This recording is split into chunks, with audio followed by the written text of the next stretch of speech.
Red dust covered Umoja Valley like an old blanket. The river was thin as a rope. Corn leaves rattled in dry wind. Goats searched for grass but found only sand. People worked hard, yet their buckets stayed light. At night, elders sat beside cold fires and spoke of a miracle bird made of living flame. They said its wings poured rain and its song woke seeds. Long ago, the Firebird flew over the hills, and the valley turned bright green for many years. But the elders also warned of a promise. Honor the Firebird, never touch its feather. Some villagers still believed, others laughed, calling it a bedtime tale. One hot evening, a spark crossed the sky and rose instead of falling. It traced a red circle above the dying fields. Children watched with wide eyes, feeling cool air for the first time in months. Mothers whispered prayers. Fathers stood still, afraid to breathe too loud. Hope stirred in tired hearts, but no one knew that the same spark could bring a gift or a curse, and the choice belonged to them. Umoja Valley once glowed green like a bright blanket spread across rolling hills. Corn grew tall, and juicy melons rolled from market carts. Bees buzzed over wide sunflowers, and the river splashed clean water against smooth grey stones. People laughed while working side by side. If one family dropped a seed basket, 4 more hands picked it up. No door stayed locked. No child felt hungry. The name Umoja means unity, and long ago the valley lived that word every single day.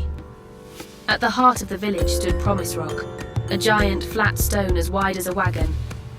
New parents carried their babies there, placed tiny hands on the cool surface, and spoke the oldest vow: honor the Firebird, never touch its feather.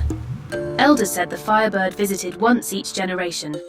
Its glowing wings brought gentle rain, rich soil, and healthy animals. Every bright season was a thank you gift for keeping the promise. But years passed, and some folks felt the vow was only a dusty story. Chief Jengo, who wore robes dyed red like chili peppers, loved new ideas. He built straight dirt roads for traders, chopped trees for large meeting halls, and sold slices of the forest to strangers with heavy money bags. Chief Jengo stood on the village stage and waved a gold coin in the air. "Hard work," he shouted, "brings more luck than any magic bird." Many young farmers cheered. They liked the shiny tools the coin sellers brought. Elder Mosey, his hair as white as starlight, spoke quietly to anyone who would listen. "Cut fewer trees," he warned. "Share water first, sell later. The Firebird watches." Children listened, but grown-ups hurried by. They were busy counting coins or stretching new fences across what used to be open grazing land. Soon, tiny cracks appeared in the ground. First, they seemed harmless, like lines on an old map. Then the river sank ankle deep. Goats bleated for grass. Wind turned warm and scratchy, carrying away seeds before they could sprout. Farmers planted again and again, but sprouts curled brown. Mothers looked at empty bread baskets and felt a squeeze in their hearts. Hunter Barasa watched all this with sharp eyes. He once prided himself on feeding his clan from wild game and sweet honey. Now game grew scarce, and bees left dry flowers. Barasa sat on a rock at dusk, rubbing the smooth wood of his bow, and whispered, "If the Firebird does return, maybe one small feather could buy food for every cousin I know." Greed and worry mixed inside him like 2 thick clouds. On the far ridge lived Taban, the chief's younger brother. Years ago, Taban tried to take power by slipping poison into Chief Jengo's tea. He was caught and exiled beyond the valley rim. From his lonely hut, he watched the land dry out and smiled a thin, hungry smile. "The time will come," he muttered, "when people beg for a leader who can bring water back." Day after day, the sun beat down, turning ponds into cracked bowls. Smoke from cooking fires rose straight into the hot sky because no wind dared move. At night, the moon shone on empty fields, and parents told children shorter stories. Less talking saved dry throats. Yet nobody, not even Elder Mosey, guessed how close the Firebird truly was, or how one broken promise could set the whole valley aflame. Day 50 of the dry spell felt like walking inside an oven. Feet kicked dust that stuck to sweaty legs. Dogs lay under lean trees, panting. Even bugs stayed quiet. Then, Just as the sun slid behind purple hills, a deep boom rolled over the quiet fields. No clouds floated above, yet thunder growled again, closer this time. Heads snapped up. Eyes searched the empty sky. A jagged red line suddenly scratched the ceiling of blue. It blazed so bright it painted houses orange and lit up scared faces. Birds darted from nests, screeching. Children pointed, shouting, "Fire in the sky!" The red line bent, curled, and folded into a shape with wings. Wings made of pure flame. Gasps turned to cheers when people knew the story was real. The Firebird dove low, circling the broad baobab near the well. Hot winds swirled, yet it felt gentle, not harsh.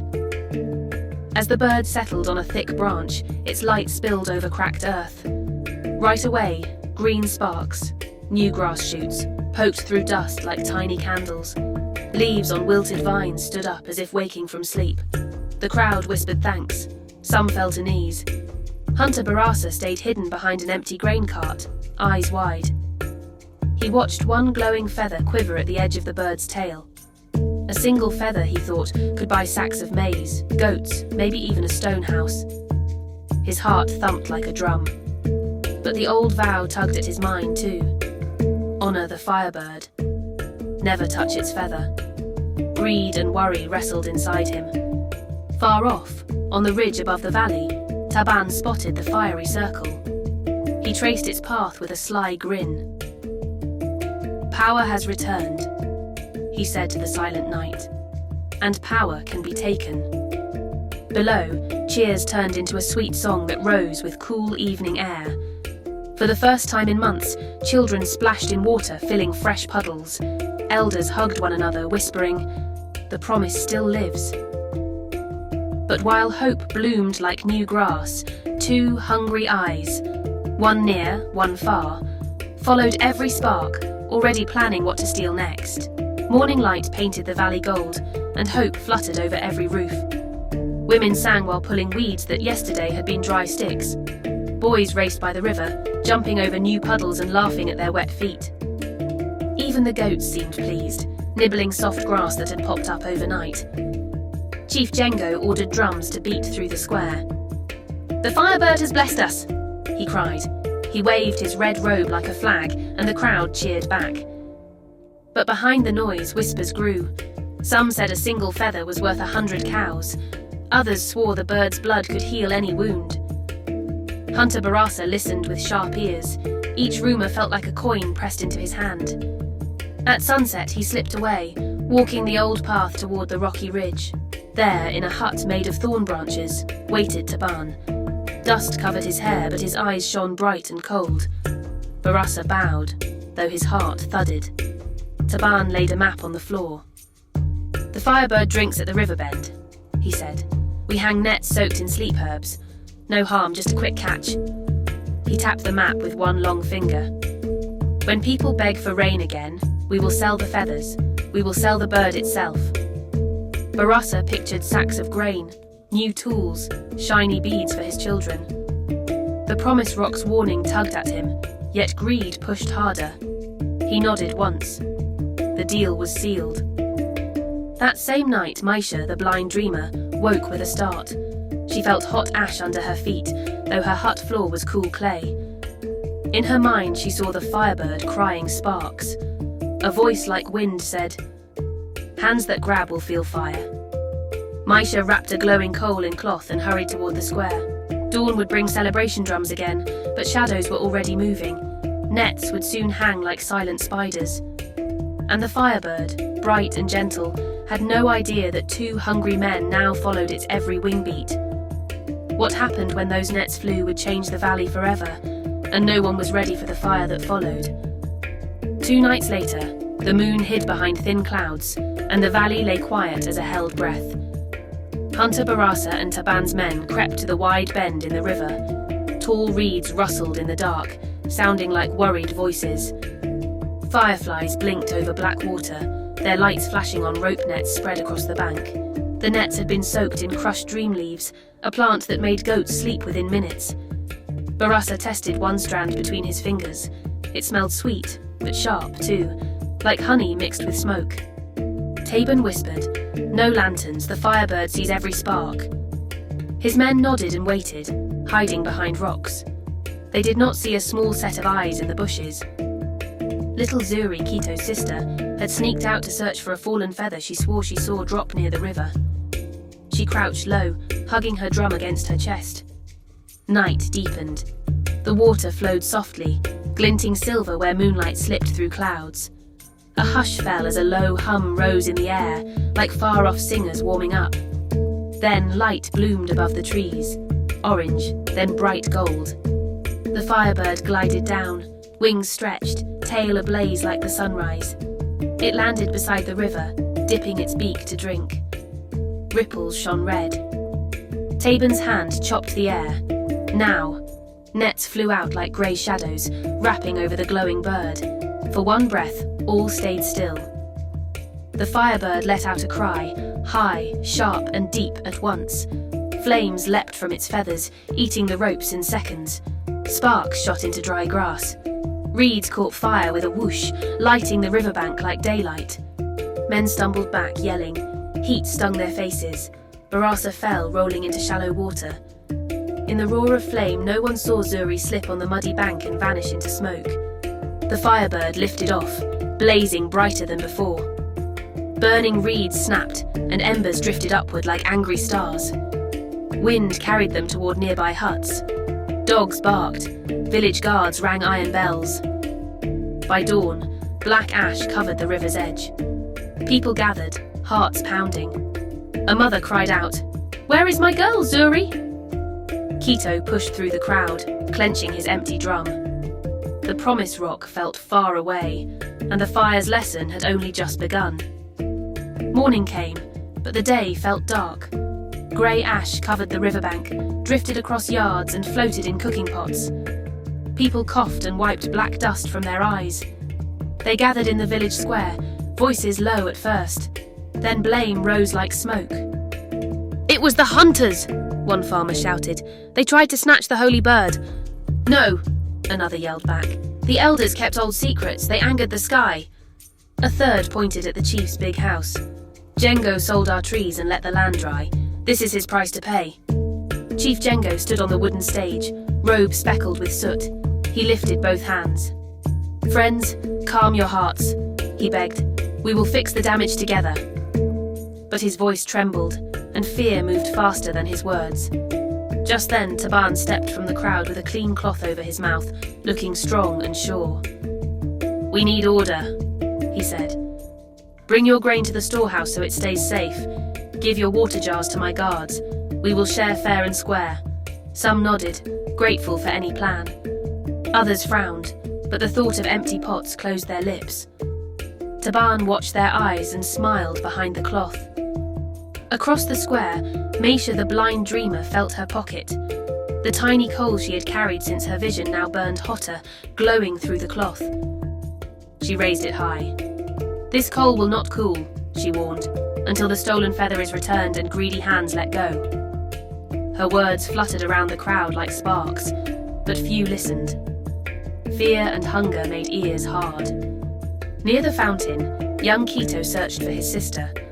He held Zuri's drumstrap, the only sign of her since the fire. Ash coated his cheeks like war paint.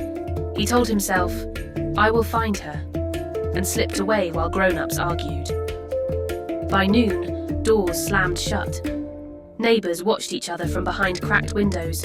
Smoke from ruined reeds still floated in the air, thin but sharp.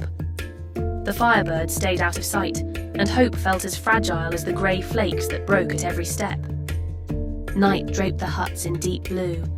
A red glow pulsed high on Mount Moto, like a heartbeat no one could stop. In her small hut, Maisha sat by the door with her hands over the warm coal. It had not cooled, even after many days. Wind slipped through the reeds, rattling charms made from dried seeds. They clicked like tiny drums, waking Maisha from a short, uneasy sleep. She rose and touched the floor. In her mind, a picture bloomed.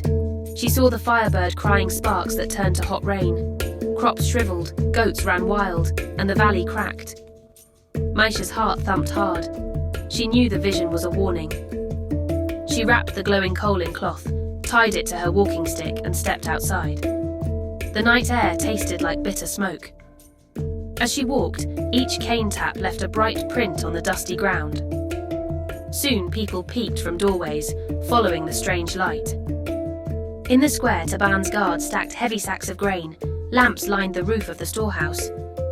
Taban stood nearby, checking clay seals on water jars.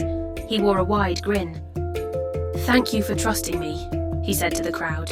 "Together we will stay strong." Some cheered, but others stared at the seals, fearing their share would shrink. Maisha's cane tapped the wooden stage. The coal glowed brighter, painting her in orange light. The crowd hushed. Even Taban turned, eyes narrowing.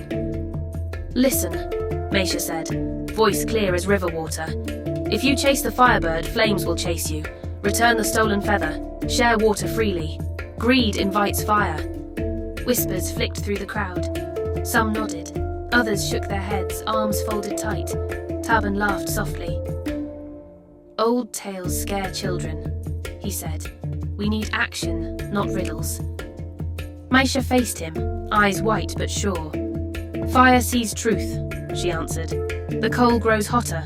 Your power will burn you if you do not change." Taban waved a hand, signalling his guards. Yet before they could step forward, a distant roar rumbled across the valley, Mount Moto stirring. The ground shivered under every foot. Fear flashed through the crowd like lightning. Maisha raised her cane high. "The mountain wakes," she called. "Choose sharing over stealing, or fire will teach the lesson." Above, a faint wing beat echoed. The Firebird circled the glowing peak, feathers flickering like warning lanterns in the sky. Days of fear slipped by like slow water, and Taban's new rules grew heavier. He locked the best grain behind thick doors and let guards hand out thin scoops. People muttered, yet few dared fight him. The river kept shrinking. The red light on Mount Moto glowed brighter each night, like an alarm no one could turn off. Taban paced inside his big tent, angry at the mountain and the crowd. "The Firebird still owns the sky," he hissed. "If it lands again, I must hold it." He remembered the sleep herb nets that burned to ash. "What else makes magic sleep?"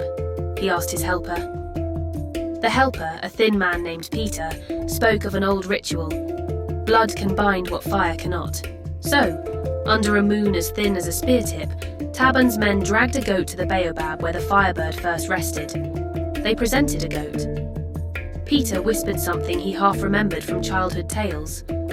Up above, faint sparks floated in the air, the Firebird circling. Drawn by the noises below, it swooped low, golden eyes wide. It perched on the stone. For one still second, everyone held their breath. Then the bird shrieked. Flames erupted in a ring. The bird leapt, wings thrashing. Hot wind slammed Taban and his men to the ground. Fire shot into nearby trees, turning leaves to glowing embers. A blast of heat rolled toward the village. Roof straw burst into sparks. People scrambled with buckets, but water jars were half empty from Taban's tight rules. Smoke filled the night. Soon a strange cough spread through the crowd. Skin felt hot, yet no flames touched it. Elder Mosey rubbed his arms. "Heat fever," he whispered. Mothers pressed cool cloths to crying children. No one slept. Taban staggered back to camp, hair singed, eyes red, but hunger for power still burning. "Blame the elders," he told his guards. "Say their old tales angered the bird." Guards nodded, though fear trembled in their hands. Beyond the smoke, the Firebird flapped toward Mount Moto, feathers dim and ragged, but its light still bright enough to warn any heart willing to see. Smoke covered the sky like a dirty sheet. Some families packed wagons and ran for safer hills. Others stayed, guarding wells with sticks. Nobody shared food now. Eyes grew hard and voices sharp. One thought filled every mind: fire. Chief Jengo limped into the village square, still weak from fever. He leaned on the tall staff of rule. "Friends," he said, "we must stand together. Taban's hunt for the Firebird brought flames, not rain." His words shook, but hope flashed in a few faces. A murmur rose as Taban walked forward, boots clean, scarf bright. "I tried to save you," he replied. "The elders' old songs failed. My brave plan only went wrong because cowards ran." Some villagers nodded, hungry for strong orders. Others looked away. Chief Jengo pointed the staff at his brother. "Leave this valley," he warned. Taban bowed with a thin smile and offered the chief a cup of sweet palm drink. Chief Jengo, thirsty, took one long swallow. A moment later, his knees buckled. The staff rolled from his hand. Shocked gasps filled the air as the chief fell. Elder Mosey rushed to Jengo's side. He smelled bitter root on the chief's lips. Poison. Elder Mosey glared at Taban, but guards blocked him. Taban lifted the fallen staff high. "I will lead now," he declared. "Bring all grain and water to my storehouse. Together we will survive." Fear pushed many to obey. By a well, Maisha the blind dreamer held her glowing coal. "No ruler can stop fire," she called out. "Return the stolen feather to the mountain nest. Only then will the valley heal." Few listened. Fear is a loud drum. Young Kito did. He gripped his sister's drumstrap and raised his voice. "I will climb Mount Moto," he said. 3 friends stepped beside him, brave Asher, quick Leo, and clever Deka. They filled gourds with what little water they had and tucked dry maize cakes into cloth bags. Before dawn, while Taban's guards slept, the 4 slipped through shadowed lanes and out the cracked gate. Hot wind blew from the mountain. Red flashes pulsed on the peak like warning eyes, but the teens kept walking. Each step felt heavy, yet hope pulled them forward. Behind them, the valley boiled with worry. Ahead waited rock, smoke, and the true test of courage. Kito and his friends reached the foot of Mount Moto at dawn. Cold ash crunched under their sandals. The air smelled like warm iron and old eggs. A red mist rose from cracks in the ground, twisting like thin snakes. Far above, the peak glowed, pulsing in and out as if the mountain was breathing fire. The climb started gentle, with wide steps of black rock. The 4 teens spoke in low voices, saving their breath. Asha led, tapping each stone with her staff before she stepped. Leo stayed close, eyes sharp for falling rocks. Deka walked beside Kito, who clutched the cloth that would hold the stolen feather. Each of them felt fear nibble at their stomachs, yet hope pulled them forward. Soon the path narrowed. Hot vents hissed, puffing steam that burned bare skin. The friends covered their faces with damp cloths. One vent roared louder than thunder. It spat sparks that danced over the trail. The group ran past, hearts racing like drums. A stone split under Leo's foot, but Asher grabbed his arm and yanked him to safety. Farther up, the world fell silent, as though sound itself was tired. The ash here was ankle-deep and warm like bathwater. Shapes in the mist looked like people, then melted into nothing. Mountain ghosts born from smoke. Deka called out for Zuri, hearing whispers. There was no answer, only more wind. The ridge ahead crumbled on one side, leaving a drop that vanished into fog. Deka stepped too close. Gravel slid, and she tumbled onto a lower ledge. She was unhurt, but stuck.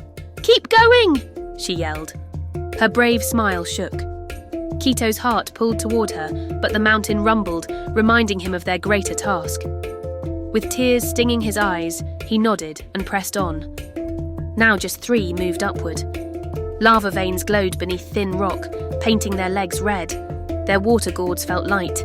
Every breath tasted like smoke. Yet the peak, bright as a new sun, drew them closer with each step. Kito squeezed the cloth in his hand. Somewhere ahead waited the nest, the feather, and the choice that would save or burn the valley forever. The last curve of the trail bent into a wide bowl of black glass. Hot wind circled, humming like a deep song. In the very centre stood a nest made of shiny stones. The stones looked cracked yet still bright, as if they once held stars inside. Every few heartbeats, a burst of red light rose from the cracks, then faded like the blink of a sleeping giant. Kito stepped first. The ground under his feet felt warm but safe, a welcome heat, not the biting fire below. Asher and Leo stood beside him, shoulders touching. They could barely hear over their own breathing. From the cloth in Kito's hand came a dull glow, the stolen feather, broken and burned at the tip, but still alive. Kito untied the knot and lifted the feather. It shook, as if feeling the nest's pull. He walked forward. The air smelled sweet, like roasted corn. Each step sounded clearer than the last, until his sandals clicked on the stone rim. He knelt and set the feather down.